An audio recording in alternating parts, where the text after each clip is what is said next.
বন্ধুরা, এর আগের ভিডিওতে হয়তো আমি তোমাদের সাথে রাজবংশীর সবচেয়ে পছন্দের খাবার ছ্যাঁকা বা পেলকার অনেক রেসিপি তোমাদের সাথে শেয়ার করেছি।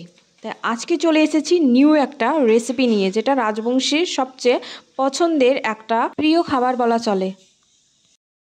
আর যারা যারা আমার আগের ভিডিও রাজবংশী ট্র্যাডিশনাল খাবার এছাড়া আরও অনেক নিত্য নতুন রেসিপি মিস করে ফেলেছো, তারা আমার এই চ্যানেলটাকে সাবস্ক্রাইব করে সেই ভিডিওগুলো দেখতে পারো।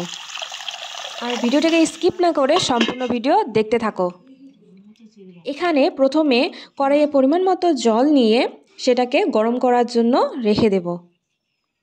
আর আমাদের এই মেন রেসিপির যে ইনগ্রিডিয়েন্টস সেটা হলো কাঁচা লঙ্কা আর রসুন। এখানে আমরা তেল, হলুদ, মশলা কিছুই ব্যবহার করব না। এবার এই কাঁচা লঙ্কা আর এই রসুনগুলোকে এই জলের মধ্যে দিয়ে দেব। তারপর এর মধ্যে দিয়ে দেব খাবার সোডা। খাবার সোডাটা একটু পরিমাণ মতোই দিতে হবে, নাহলে এর স্বাদটা পুরোপুরি বিগড়ে যাবে বা নষ্ট হয়ে যাবে।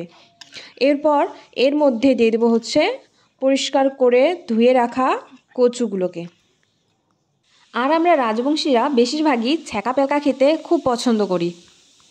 আর আমাদের রাজবংশীদের এই ছ্যাঁকা পেলকা খাওয়ার কোনো কারণের দরকারই হয় না, যখন ইচ্ছে করে তখনই বাড়িতে এই রেসিপিটি তৈরি হয়ে যায়।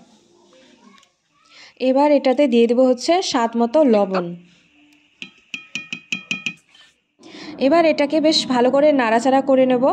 আর এটাকে কিছুক্ষণের জন্য রেখে দেব সেদ্ধ হওয়ার জন্য। আর সেদ্ধ হয়ে গেলে এটাকে বেশ ভালো করে ঘাটুনি দিয়ে ঘেঁটে নেব। আর আমাদের এই ছ্যাঁকা রেসিপিটি সম্পূর্ণভাবে তৈরি হয়ে যাবে। এটাকে এখন ভালো করে মিক্স করে নেব। আর এটাকে যতই ভালো করে মিক্স করা হবে এর স্বাদটা দ্বিগুণ হয়ে যাবে, কারণ এর মধ্যে যে কাঁচা লঙ্কা আর রসুনগুলো দেওয়া হয়েছে সেটার স্বাদটা এর মধ্যে মিলে যাবে। আর আমাদের ছ্যাঁকা শাক সম্পূর্ণভাবে তৈরি হয়ে গেছে। এখন এটাকে নামিয়ে নেব। তাহলে বন্ধুরা, আমাদের এই রাজবংশী ট্র্যাডিশনাল খাবার বা এই রেসিপিটি তোমাদেরকে কেমন লাগলো আমাকে কমেন্ট করে জানিও। তাহলে দেখা হচ্ছে নেক্সট ভিডিওতে একটা নতুন রেসিপি নিয়ে।